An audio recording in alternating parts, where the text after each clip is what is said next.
All right, it is Tuesday night. Wes just threw me off there for a second because I didn't know if it was my cue or not, yelling at one of his cats. Uh, but we are back for another episode of Goal Horns and Fight Songs as we inch closer to the season.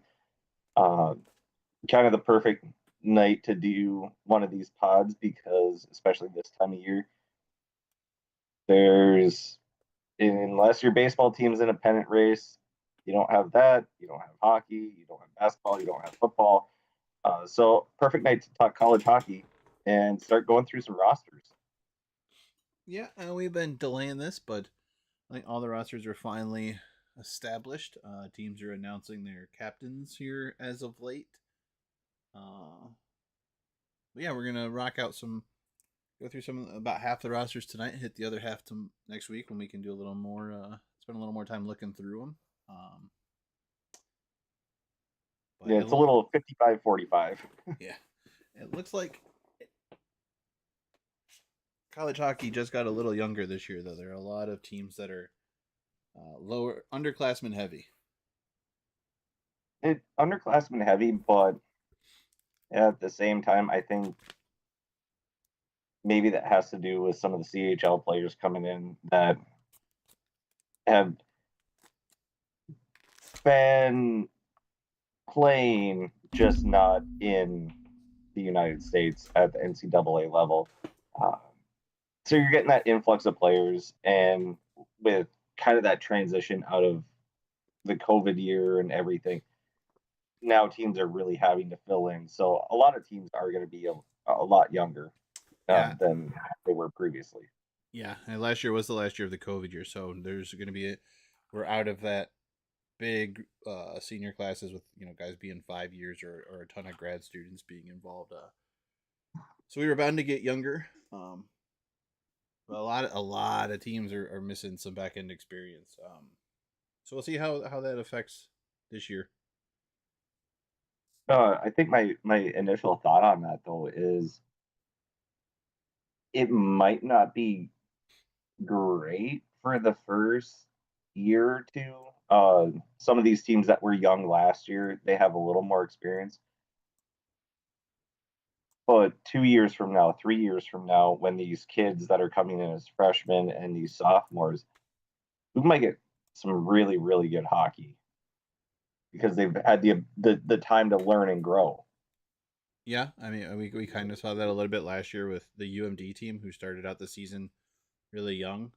A lot of those players are moving up to the sophomore class this year, but so they should be, you're hoping that that team's going to be a little bit better. Another team that kind of struggled a little bit last year because they might have been so young was Colorado College. I think a lot of their decor was young, and that might have led to some of the struggles we saw from Emberco. So hopefully, them having another year under their belt will help that decor get back to kind of what we're used to seeing out of Colorado College. And I guess at this point, you're hoping that you retain more of these guys, and we don't see as many jump into the transfer portal, even though the portal's kind of been pretty steady as far as what we've seen number wise the last few years, and there wasn't as big of a drop um, after COVID as the COVID years were complete as I think many thought there would be, and that could be partly just due to the CHL players coming in, taking up some roster spots, creating some eligibility issues or availability issues, not eligibility issues. So we'll see how that continues to shake out as that becomes more established and what coaches are looking for and guys who they're trying to get from where and how long even those CHL players stay. Are they going to be 3-4 year guys? Are they going to be one and dones? Are they going to be two and outs? What are they kind of looking for in the college ranks with those players too is still kind of up in the air and a mystery, I think. Yeah, and I think before we jump into rosters, I think the biggest unknown, which we're going to learn, and I think it will take a couple years to really figure out, is the difference between their development in the CHL versus the NCAA, because the it's two different styles of hockey, and even in the different leagues in the CHL. Uh, but is the CHL really preparing them to make that jump sooner, or do these guys need a little more time? Because we've talked about it before. You have your McKinnons, your McDavids, you have these these high end players that are playing in the CHL and they can make that jump right away. But you also see it in the NCAA with like a Jack Eichel, a Cale Makar, Brock Faber. They can go right away. So it's how is that going to mesh for these kids? Because the CHL kids aren't necessarily the cream of the crop on their team. Yes, they are playing there, but they might need a little more development. And coming to the NCAA will improve that for them and help uh, make them better prepared for the next level. Yeah, I think we're going to see that with the high expectations for McKenna at Penn State. He's expected to go number one overall. We'll see how playing against guys who are 23, 24, 22, if that changes anything, if that shows some weakness in his game, if it shows some strength in his game that wasn't there before, playing against guys his own age. Is the skill set really ready to go to the next level, or is he going to be, could he go after next year's draft and play pro hockey, or is he going to stay at Penn State for maybe 2 years before he makes the jump up? So it'll be interesting to see that. I really think we're not going to see a lot of the top end guys. You still wouldn't see a McDavid go to college hockey after he's done playing in the CHL. No. Eichel and Makar were still going to be one and done guys, whether they had gone to played in the CHL before coming to college hockey or if they had just played college hockey. So I think those top guys are still going to be the ones who move on early. But some of the mid round guys are the guys who have question marks. I think you'll see more of them come to college hockey, or even some guys who just need to maybe put on a little more weight, or just aren't quite there yet. So without going, yeah, their bodies haven't quite hit their potential, I guess is the best way to say it.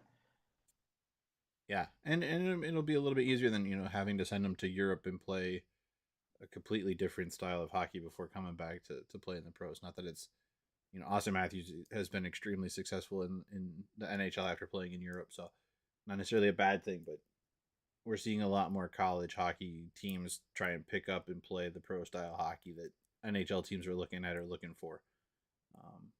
So all in all, I think it's going to be good for the sport in general. But my fear is not that the sport itself gets any better or any worse. It's just we got to figure out how to expand the sport coverage wise to actually really grow the sport and make it available to the average fan, and even pick up some new fans here and there from guys who may not be as into football, or they don't have kids necessarily in high school football, so they don't care about Friday nights, or their team plays early Saturday, so they have Saturdays available to watch college hockey there too. So like getting that kind of stuff is more outside the university's issue and even the conference's issue, and it's something that the hockey community as a whole, I think, needs to clamor for and push on and make more noise about, hey, we want these games covered and we want to see these teams. Yeah, and making it available because I know we're getting off on a random tangent here, but you look at YouTube, and since COVID, reaction channels have become a thing. And what was the guy in St. Louis a few years ago? I think even before the pandemic. Oh, He had Tony X or never, whatever. yeah. And you see these people on these reaction channels.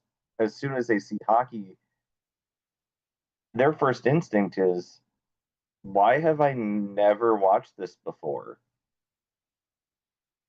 Hence the problem of not the universities, not the players. The community is suggesting it. It's these networks that are not promoting it and not giving it. We've hammered on it the last couple times we've been on the game of the week, not promoting these superstars. So there's a whole different market that when they see it, they love it. And yeah, some people aren't going to love it, but you need to promote it to give the opportunity for people to see it. Because what was it? The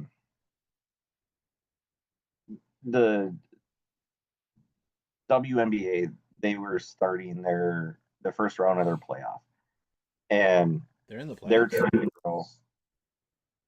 They did the dumb thing of putting a Lynx game at noon on a Sunday. No one's watching that game. Why are you trying to compete with the NFL? You just don't do that. Yeah. But and yes, there are people that watch that because NFL is not their thing. Perfectly fine. College hockey Fridays specifically, like you said, if you don't have any involvement in high school football and it gets to that time of year, there's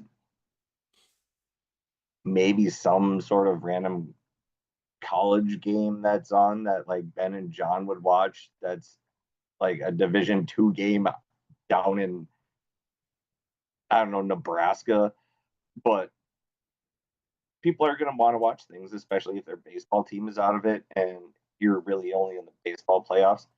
Give them the opportunity to watch this game. Then Saturday, you know what?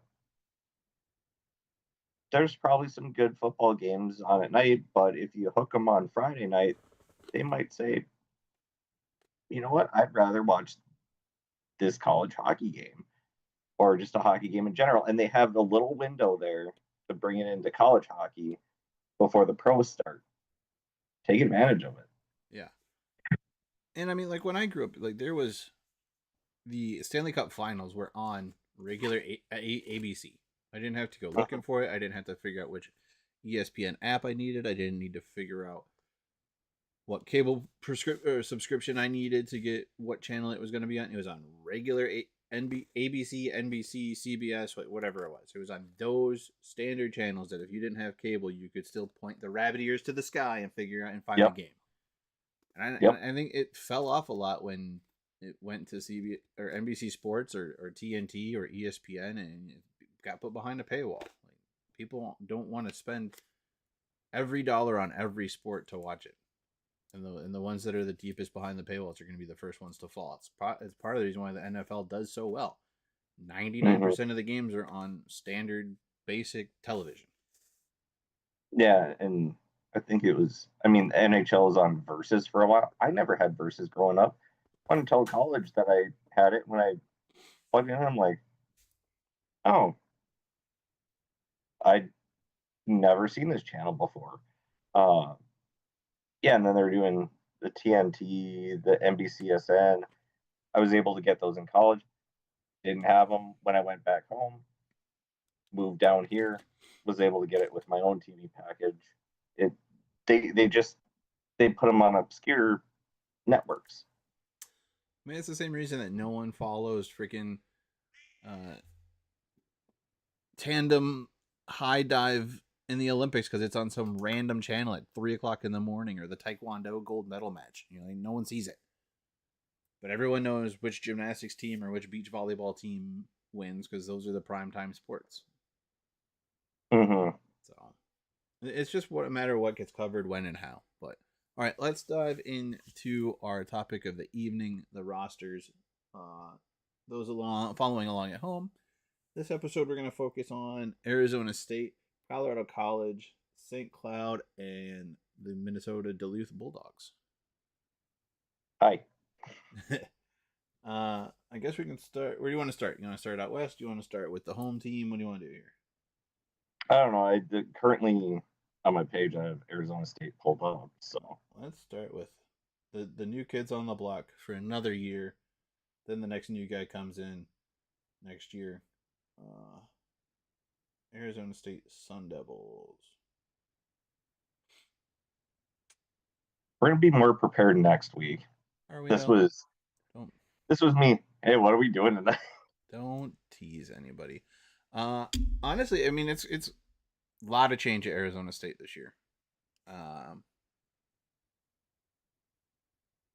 8 kids transferred out, 5 transferred in, lots of freshmen. Trying to see if they have their I think they may have announced their captains as well.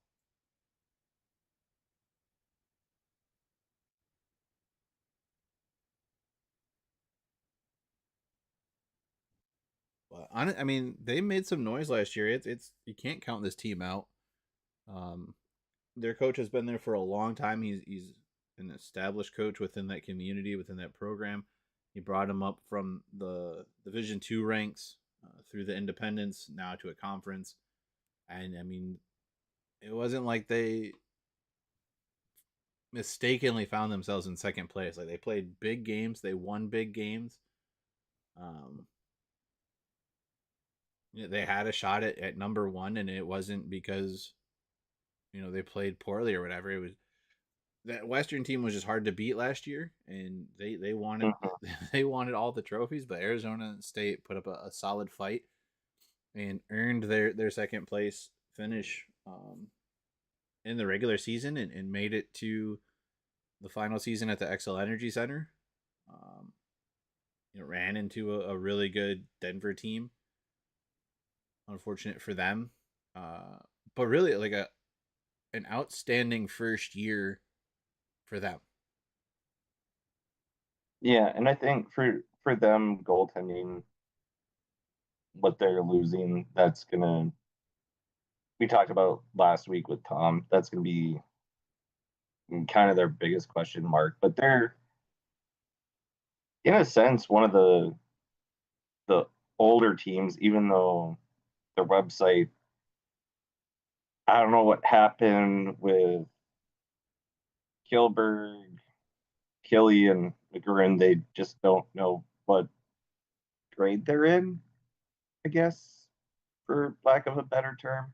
But they're one of the older teams uh, with some guys, even with transfers, that have come in or have been there, a little more balanced in their roster. And the cool thing looking through it, they have Canadians. There's a kid from Alaska, uh, Minnesotans. Then you have Slovakia, Sweden, and a couple Arizona kids. They're they're getting some homegrown talent, and yeah, I think the Ty Nash, Logan Morrell, both are sophomores. They're homegrown talent from Arizona, and that's cool to see. You know, a kid from California, and there's some names that I recognize, like Cruz Lucius, played at Wisconsin. He's a senior. But then Tucker Ness, I'm guessing he's probably, I don't know for sure, but probably the son of the skating coach for the Wild, or at least that a lot of the Wild players use, um, just because he's from Plymouth, Minnesota. That would be my guess. But yeah, it'll be interesting to see how coming through they've built the roster. But when you've had a coaching staff in place for so long, they know how they want to build their teams, and you've had success going through. I'm not really concerned about them and their recruiting classes. No, not by any means. I mean, they picked up some established guys in the portal. You mentioned Lucius. I think they picked him up a couple years ago, but Johnny Waldron, who spent the previous 3 years at Miami, he stays in the conference and heads to warmer weather and hopefully more team success than he's experienced the last 3 years at Miami. But some big losses too. I mean, Gibson Homer, who heads up north to North Dakota. I feel like that's going to be a decent loss there. They're going to be young in net. Um, I didn't do the breakdown as deep on Arizona State as I did Colorado College when we get to them, but I think it seems like where you want the most experience in the older guys is going to be along the blue line, guys who are responsible, can play both ends, but are really responsible in the defense and take as much pressure off the goaltender as you can, especially if you're going to have younger goaltenders. Um, but I think, But I mean, they do have, like we talked about with Tom, Connor Hasley, who's a senior, who's coming in from Bentley, and the numbers he put up at Bentley. yeah, I mean, 36 games played last year, a 196 goals against average, uh, a 925 save percentage. Um, those are solid numbers, but you're going against the top offenses in the country. I mean, how many, like, at Mm-hmm. least two teams have been in the top four the last, I think, 3 or 4 years. One of them being Denver, one of them being Western Michigan. North Dakota's been up there a couple times. Um, like there are some high-powered offenses in this conference, and if you don't have the blue liners helping your goalie out, your goalies can have some rough nights, and we've seen goalies have rough nights. Even the best goalies in the country have had rough nights. Like Cozy's been Mm-hmm. lit up for some goals, and Barrico's been lit up for some goals. Matt I Davis mean, had gotten lit up a couple times. a couple of years ago, we saw Devin Levi Yeah. absolutely lit up. Yep. So I mean, and that was we talked about Colorado College. That was kind of the biggest thing they had going against them last year. Was that defense was not the same defense we had seen the previous 2 years, and I would argue that that's why we saw a little bit of regression out of Umberco. He was under more pressure. His decor was young. I mean, we can jump into Colorado College right now if you want to, because I think we're both kind of tapped out on our knowledge of Arizona State. But Yeah. Colorado Um, College, two seniors, only one of which has been in the program his entire career. And I think you can guess who that is. It's the goaltender Caden America. mm-hmm. He starts his 4th year at Colorado College. Their other senior is a forward transfer who played at Arizona State, Ryan Alexander, and he played 93 games for the Sun Devils, had 17 goals, 18 assists for 35 points over those 3 seasons. Not super big numbers, but not terrible numbers. His best year was as a freshman with 11 goals, 6 assists for 17 points. Last year kind of took a hit a little bit, only 3 goals, 5 assists for 8 points. But it's still good to have that leadership role or that experienced guy out there, especially in a team who's looking for leadership. They have 7 players who are a junior or senior, 8 sophomores, 12 freshmen, and the majority of their defense, 5 out of the 8 defensemen they have listed on their roster are sophomores.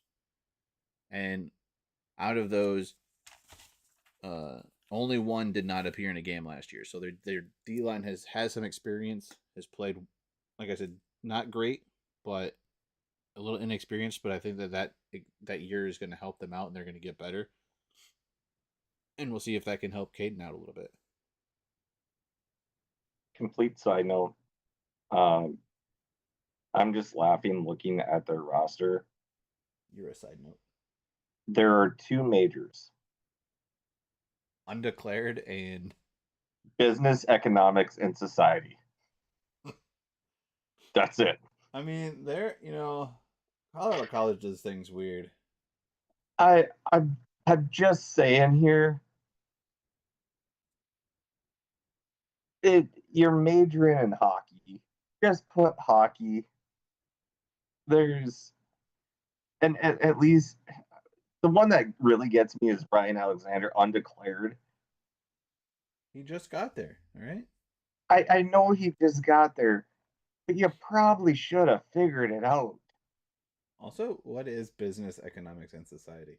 Are those like 3 separate categories? Is that one? Are you looking at the I economics and society of business, like business as a society? What are we looking at here? Get it together, I Colorado College. don't know, but I am thoroughly entertained. That's what happens. That's what happens when you get one of those weird, tiny private schools. You do things. I'll tell you what, though, dude. I think if you're a student athlete, Colorado College might have the setup. They focus on like one class for like 3 to 4 weeks or something like that, or 6 weeks, and then take their next class. Like their athletes are only focused on one class in their sport. So I don't know. Um, but there's no grad school, so you got to be 4 and done or transfer sooner. yeah. Uh, but with their older guys, I mean, their names like Drew Montgomery, uh, Brett Link, Max uh, Burkholder, that you've heard their names before. I think to your point, their defense might also be a problem, and that's what happened last year. They're always going to be one of the younger teams, though, because of what you just said. They don't have a grad program, so you're either moving on after 3 or you're moving on after 4, and there's a higher turnover level in that program. Yeah, you're really not. I mean, if you're redshirt, and you're probably looking for somewhere else because of that 5th year. Um, but pretty big in the portal this year. A lot more going out than coming in. They only had 2 guys come in. One I already mentioned, Ryan Alexander, who played for Arizona State. The other, a defenseman who's one of this sophomore class, Seth Constance from Northeastern. He had appeared in 36 games, had 1 assist for 1 point. A Northeastern team that I think was kind of mid this last year. Not great, not terrible. But really lost some big names. I was going back through this, I was kind of surprised with some of the names that I saw.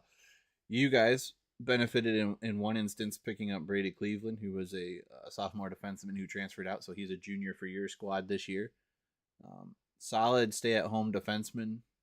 He's not going to put up a whole bunch of points, but a very solid kid, big kid, responsible, available. The things you want in a demon. Maybe not scoring a whole bunch of points, but his back end play is stellar, and I think he's going to help kind of your goalie situation with some younger guys there too. Carson Musser, who honestly came in and played some very tough moments at the end of the year when Umberka was struggling a little bit, and played some really good games. I think stole some wins from some top teams.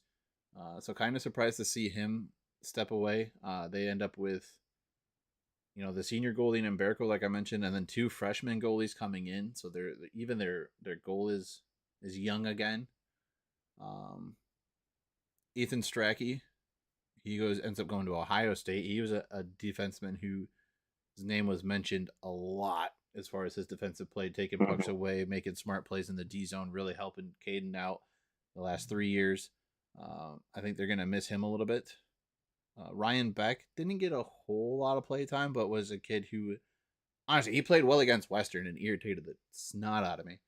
But he goes up to Lake Superior State, even though Western won the majority of games we played against Colorado College and Ryan Beck, but he was still an irritant when he was on the ice.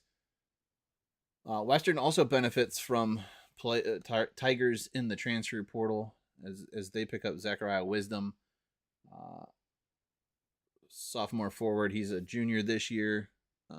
Really one of their better goal scorers, and they're missing out on some offense with him being able to step away.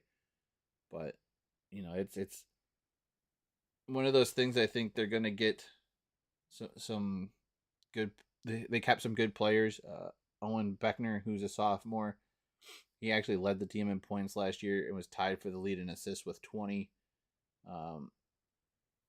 As a freshman in this conference, those are some solid numbers. So it'll be interesting to see if those guys become the leaders and take the reins. But as Brad said when we talked to him, kind of talking about your team, you don't want to necessarily put all the pressure on the freshmen to lead. You want them to develop and take the lead naturally. So we'll see what happens there. A big freshman class, a lot of them freshmen, so it'll be interesting to see if Colorado College can finally find some scoring. But last year it seemed like their better offensive year, but they were down defensively, so maybe the experience coming back on defense will help push some offense that they have been missing for a while now. That's exactly what I was going to say. Was last year it felt more like their push offensively, where the previous year it was just Hunter McCown. That was it. last year was more focused offensively, but not as much defensively. And I think depending on how these young kids develop, they may find that balance, but the pendulum just swung a little too far one way. It was over here for defense, and then they tried to get it to slow down, kind of get a little more in the middle, and just went too far offensively. Yeah, yep. And that's kind of something we see too. Is, the pendulum swings one way and then it swings way too far back the other way, and it takes a while for it to settle back in. Like even Western kind of had that problem the last couple of years. Their defense finally came around last year, and they were able to maintain their offensive production, but got a lot better defensively. So we'll see if Mm-hmm. Colorado College can follow something similar, even though they don't seem to play in the pool as much as Arizona or Western Michigan and North Dakota do. So, all right, let's move on to the Northern Dog team, Minnesota Duluth Bulldogs. You guys also pretty heavy in the transfer portal, losing some guys, picking up some guys. Yeah, Pick up yeah. another. Oh, yeah. I mean, it worked out. The last Miami goalie who went somewhere else turned out to be okay when Ludwig Person made the shift up to North Dakota. So maybe Dahlmeyer going from Miami to Duluth will prove to be beneficial in the long run, but I would not hold my breath. Well, that part remains to be seen. I do think at this point it is Guyon's net to lose. I I think to start the year we may see 50-50. Uh, Knapp decided to peace out because he wanted to be the guy, and Guyon kind of ended up being his net. Uh, if I remember correctly, I think there was an injury in there somewhere. Uh, but Guyon, he's proven he's going to have to take some steps forward. He definitely played like a freshman in moments last year where it was just like, I don't know what you're doing, bud. But still, still played solid enough to keep us competitive. I guess there are definitely some games though where I'm like, I don't know what I'm watching. I really don't know what I'm watching here. Um, I do think that the freshman class from last year that are now sophomores are going to be better. They have that chemistry. They have that year under their belt. Uh, the plant line with Shagabe, uh, Betchin on the defensive end, Kleber. They're going to use that experience. I've seen them play in high school, so I know what they can be, and I know they can be very, very good players. It's just how do they use that experience from year one into year two? Um, I'm trying to look here. Pionk being a junior, he's going to help on the back end, especially when he's got Neil that has that experience. He can talk with him playing for the Winnipeg Jets. Uh, Joey Pierce, a senior, he's going to be really. Gaffney has been a contributor, but we're still a young team. Yeah, I mean, A you got lot of guys that are older really don't. They haven't gotten the time. no, and I mean, you guys have five seniors, but three of them are five seniors or above. So I'm including grad students, and when I say seniors, but three of them are in or transfers. Um, Mm-hmm. but that being said, Kyler Kovich, a transfer grad student from Cornell, finds himself as an alternate captain on this squad. So they must have some pretty high expectations for him, or at least like what they've seen of him coming in and being around the guys to name him an alternate captain. Joey Pierce, one of your older guys, your senior guys, will serve Mhm. as the captain this year. Aaron Pionk, who's only a junior, he will be an alternate, and then you got a couple sophomores wearing letters too, in Max Plant and Ty Hansen.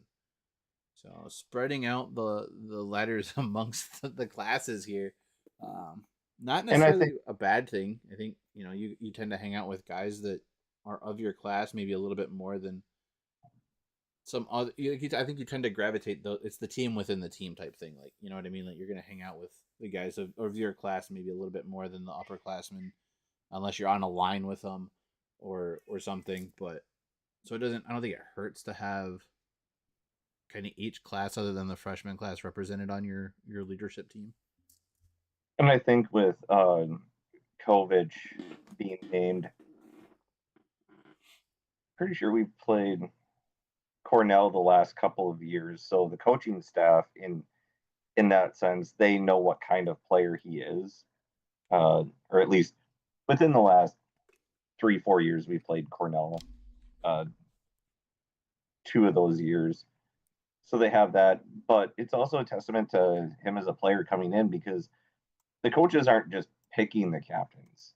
It's I think for the most part, it's the players. They're going to pick their because it's not high school.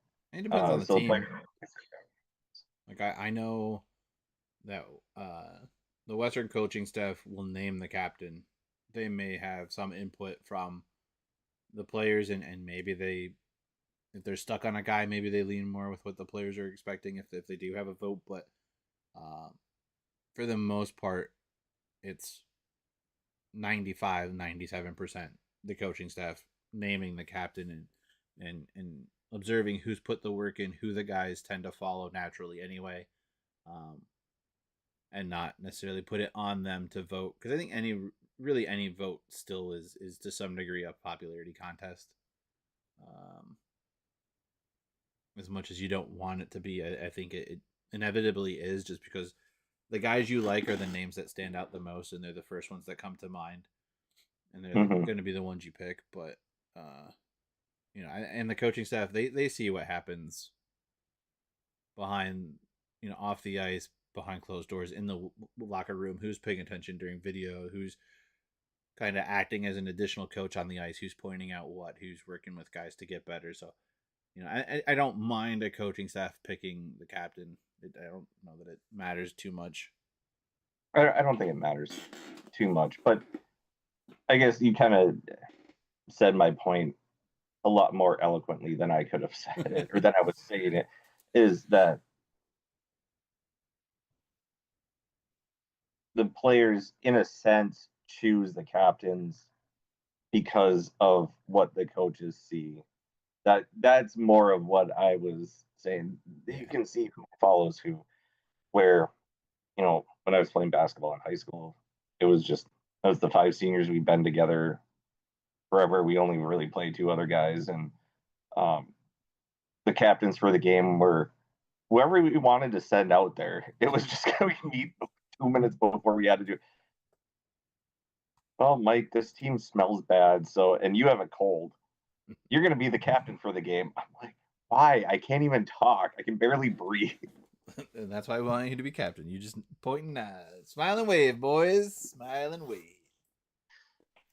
Um, Uh, but yeah, it should be interesting to see how these freshmen come in and just the jump that I'm hoping the sophomores have made from year 1 to year 2, because I know how good the plants are. I know how good Shaga Bay is. I know how, and I keep harping on their names, but again, I watched them a ton through high school. I know how good they can be, and that's why I was excited. It just takes a little bit of time for them to come in. And oh, one other complete side UMD note: uh, my alma mater, their women's hockey program, hired Nick Wolf, former UMD defenseman, as an assistant coach for this year. So good for Nick. And he was one of my more favorite defensemen because he actually played defense. He did what his position said There you go. instead of, I think, Sandberg. He he's playing in the NHL, and I I did not like how he played. But anyway, Well, the we're not NHL gonna. did, and that's all that matters. Yeah, good for him. He's making money, and he cost us how many games? Anyway, I digress. Anyway, yeah, no, I mean, you guys lose a couple backup goalies, but you think whoever's in net now is the guy to do it? I think Guyon he's Guyon, showing yeah, the that's right. he's shown the ability. He just needs to do it on a more consistent basis. That's all. Yeah, and I mean, I think if the younger guys can continue the success they had at the end of the year last year, they might be able to just keep the puck away from him a little more effectively. And that'll kind of take some pressure off of him, but then also getting good defensive play, is the one thing I think we've harped on with some of these younger goalies. In the conferences, you've got to be smart in your own defensive zone now, whether that's the decor itself or if that's the forwards and the centers playing defense. Um, it takes all five guys to really help the goalie out and get the puck back out of the zone and transition into offense if you can't maintain the puck in the offensive zone on your own. So, If nothing else, though, Guyon's from Slovakia, decent hockey country, but he was facing a few shots when he was coming through on national teams. yeah. I will say big thing though is probably to stay out of the penalty box against Duluth. You guys your penalty play was still pretty solid last year, especially at It the end of the was. year. Especially at the end of the year. It was. Um, yeah, so we'll travel downstate a little bit there in About an Minnesota, hour and a half. and we'll hit up To, the other dog team in the state. yeah, the mouthy cousin, because we all know how Huskies can be. Yappy, yappy, yappy. Uh, they had a lot of guys. I mean, feel like their turnover was more pro than transfer portal. They only had two guys in the portal. Mm-hmm. Both came to the Mitten State. One going to Michigan State, the other going up north to Northern. That being Colin Ralph went to Michigan State and Warren Clark went to Northern, where he meets up with former St. Cloud and Western Michigan assistant coach Dave Shayak, who is the head coach up at Northern now in his second year. So little familiarity there. You guys do bring in, or they bring in, not you guys, because you're. And I was like, what the? How dare you? They bring in a goalie and a couple defensemen. Patrick Burzins from Maine is the goaltender, who is a freshman, had a 179 and a 9 save percentage. Decent numbers, I mean, Maine was considered one of the top teams last year and was expected to kind of bring some noise in the tournament. Unfortunately, I think they suffered a first round defeat. Was it Penn? No, it wasn't Penn State. I think they had a bad luck of where their regional was and kind of fell to one of those teams who had a little bit more home ice advantage. Let's find out. I know they were getting a lot of talk at the end of the year last year.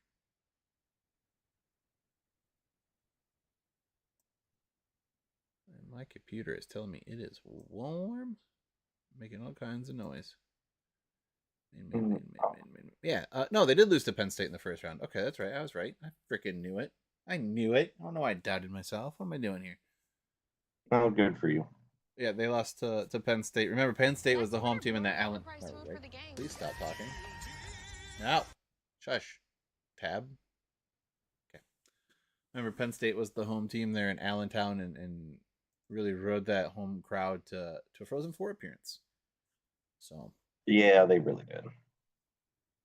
But he makes the transfer to the NCHC, and we'll be playing for the Huskies, which is good because they lost Isaac Posh to the pros. I think he signed with Colorado, if I remember right, and was with their rookie team right now in the prospect tournament stuff going on. They also bring in Max Smolinski from RPI, who is a junior defenseman who had played in 35 games, picked up 15 points on 5 goals, 10 assists. Whose dad played at Michigan State. And then Finn Loftus, a freshman defenseman entering the portal, so he's a sophomore this year, played in 31 games, picked up 1 assist for UMass. And those coming directly from our friend Sydney Wolf's Google sheet, where she follows along with all the transfers and makes it easier for dipshits like us who don't do our own homework. Yep. So St. Cloud State also have 5 guys wearing letters. They'll have 3 with the C, 2 with A's. The 3 C's are Grant Ashawn, Tyson Gross, Cooper Wiley, and the alternates are Mason Reiners and Barrett Hall. Hmm. Lots of big leadership teams amongst the I team. think the one benefit St. Cloud has is their upperclassmen have all been around with Ashawn, Ethan O'Coin, Max Smolinski, Cooper Wiley, Adam Ingram. Who's the other one that I was thinking of? Werner Miettinen. Those are guys that have been productive and have been around. And for the most part, I think, Kevin, they only have 5 freshmen coming in, which it's 5 or 6. I already forgot how many I counted, but that should help them move forward a little bit. Uh, they have a kid named Ocean, 6 which is freshmen. okay. It's 6. I couldn't remember. Math is hard. So they have a sophomore named Ocean. Don't know what he's done, and then probably one of the coolest names as a sophomore. He appeared in I think it's 24 games last year. Defenseman Thor Bufflin, who is Dustin Bufflin's cousin. Yep. I remember him from last year. And you know what? That please send us cooler names in college hockey because Thor Bufflin, especially if you know his cousin, is a pretty sweet name. Yeah. Ocean played in 2 games and picked up 2 penalties for 4 minutes last year. Other than that, no additional stats. Nice stats, no stats. And it's odd that he's named Ocean and he's from Boulder, Colorado. Nice. But you know what? I mean, I have such a common name in Mike. So who am I to judge? And he's doing a lot better than me at hockey wise. So yeah. Whatever. St. Cloud State also has Tanner Hendricks in their freshman class, who is, I think he's the younger brother of Western Michigan player Ty Hendricks. I think. I'm pretty sure it's the younger brother. But his bio on St. Cloud State website did not say. So we'll see if Western's added that information. It's Ty from Mission Viejo. What? Yeah. Is Ty from Mission Viejo? Yeah. Yeah. I'm pretty sure it's his younger brother. I have probably a good chance. My aunt and uncle live in Mission Viejo, so who cares? Yeah, no one cares about your weird family members, Mike. Not weird. They're they're pretty old, but they're not weird. All right. Well, they say he has one younger brother, but they don't list him, so that's not helpful. And the Western Michigan's bios are like one of the better ones if you want to know about players. Or you just go to Waldo's on a Thursday night Then you'll really get to know them. No, I mean the hockey team hasn't really, outside of celebrating the cup or the trophies this year. That was really the last time they were in. Was actually that week, that Thursday where they celebrated the trophies.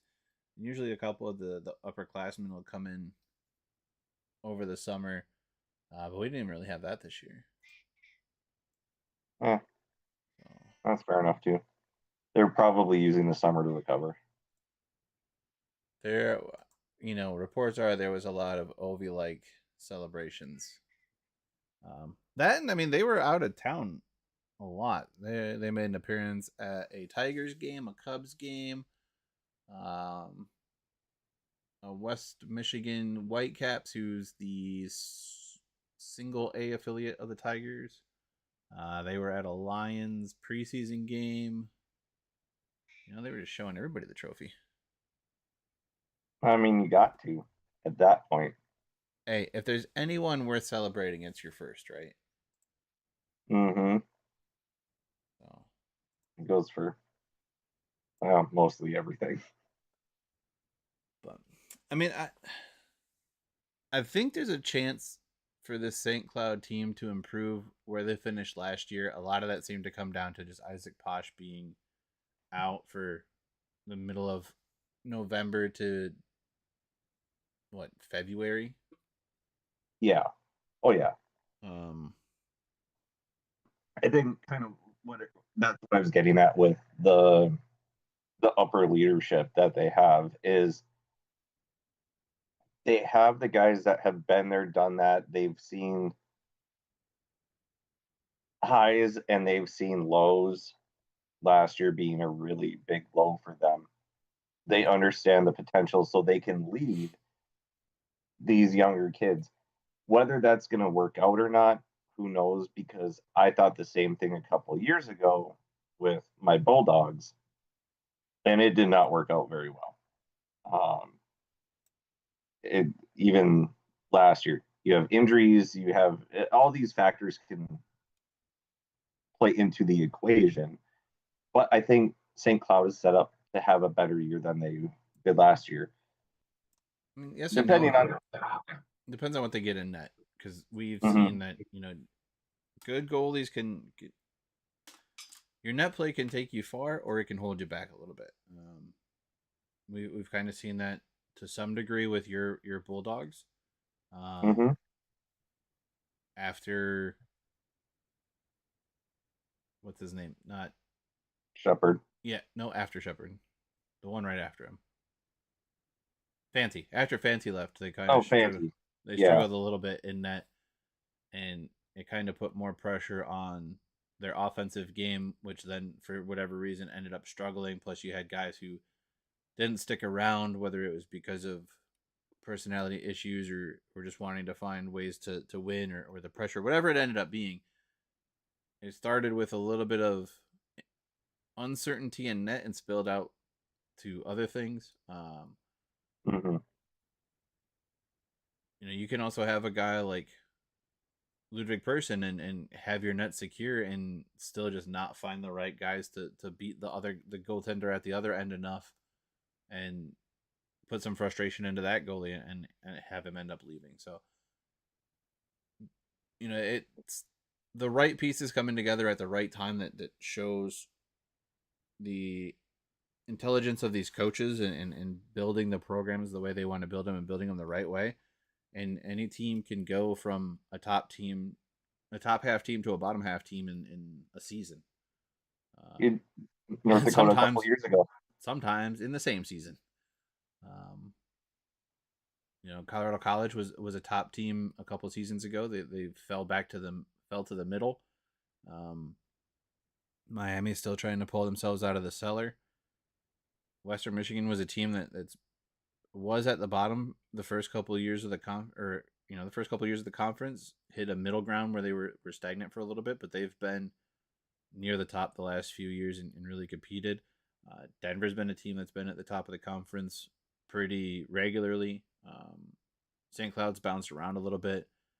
Mm-hmm. North Dakota, they were a perennial top 5 team or top 4 team for the first 10 years of the conference and have found themselves in unfamiliar territory at least a couple times in the last 5 years, resulting in a coaching change for them. So it's a And conference that no year, 2 years are going to be the same. even Colorado College, it's been a while, but they were at the top when it was still the WCHA. They were one of the top programs. They were always a tough out, and Yep. now they found themselves the last, 6, 7 years, a little further down than they would like to be, and then their expectations. So it's all fluid. Arizona State, they don't. They have zero expectations except for the top at this point. I think last year was a little bit of a surprise. I think this year, I think there's going to be a little bit more of a target on their back. Teams are going to be like, hey, we know that that's a tough team down there. You can't be hypnotized by the good weather when you go down there. You still got to buckle up and make sure you're drinking water and not be dehydrated from the sunbathing before the game. And get after it. There's a job to be done even when you're playing in some nice places. Yeah, and I didn't listen too much to what anybody else was saying, but you and I both, prior to last season, were like, they could come in. We didn't have them I didn't have quite them finishing two, where but they I think I were. had them mid. Yeah, I think we had them at like 3 or 4, both of us. That they were in that right in that mix where they could do some damage. Um, so they overperformed even to us, but I don't think we were surprised. But I think a lot of teams were surprised with them coming in, even though they had played a bunch of NCHC opponents. They shouldn't have been a surprise, Nope. but they were. Yeah, for sure. I mean, their biggest, was it their first conference uh weekend was the one against Denver? Was that the first one? It was one of the first two, and they, Denver was Mm-hmm. on that 12-0 run. Um, I'm not gonna say I called it or anything. I don't think I expected them to sweep them, but I don't know if they swept it. I don't remember actually. But I said that ASU definitely had a chance to steal one of those games, um, and I Yeah, and wasn't especially I wasn't necessarily sold on Denver at the time because they hadn't really played a whole lot of stiff competition. They were mm-hmm. able to walk over some teams, and that ended up being true. And ASU stole some early NCHC points that I think came up big for them at the end of the year, especially not playing that final weekend. Mm-hmm. So see what happens this year. It's always a lot of fun in the NCHC, especially the second half of the month or second half of the season when it's that big push and it's all NCHC conference games. Oh, absolutely. So we'll wrap up the show next week. We'll try and do something similar. We'll hit the other teams. We are 2 shows away from the start of the hockey season. Some exhibition games in that week 0, week 0.5, whatever you want to call it. And then 3 weeks, right into the season with some non-conference games, which we'll talk about as we get closer. But I think 2 weeks we'll give our rankings, our preseason rankings. We'll see what the real media says and where they get ranked there, because that should be coming out here soon if it hasn't already. But I'll put my list together before I read that article, and then we'll see how we stack up and compare it at the end of the season and see where we may or may not have gotten things right that they got wrong, or they got right that we got wrong, like we do every year. We're going to be 100% right. We are not. There's always at least one surprise. Yeah. So, there's the YouTube stuff. If you want to, you can do it. If not, fine, cool, whatever. I don't care. I do this for me and Mike because we like to talk about college hockey, and if anybody likes listening to it, why? No. Yeah, I'm sorry. We appreciate it. We're very thankful to all 67 people who have chosen to subscribe to our channel. And hey, last week's episode is at 69 views. Nice. Nice. No, everything's going good. We're excited to be back and for college hockey to be coming again and getting things back in order. So do those things if you want to. If not, cool. We're on Twitter or X or whatever you choose to call it. I'm still going to call it Twitter. It's Twitter. So yeah, we have an email address. It's been down at the bottom of the screen. Use your eyeballs. You'll see it. If not, ask someone to read it to you because I'm not going to do it. Last thing, pucks on net, good things happen. Like goal horns and fight songs. Until the next one, we're out of here. Bye.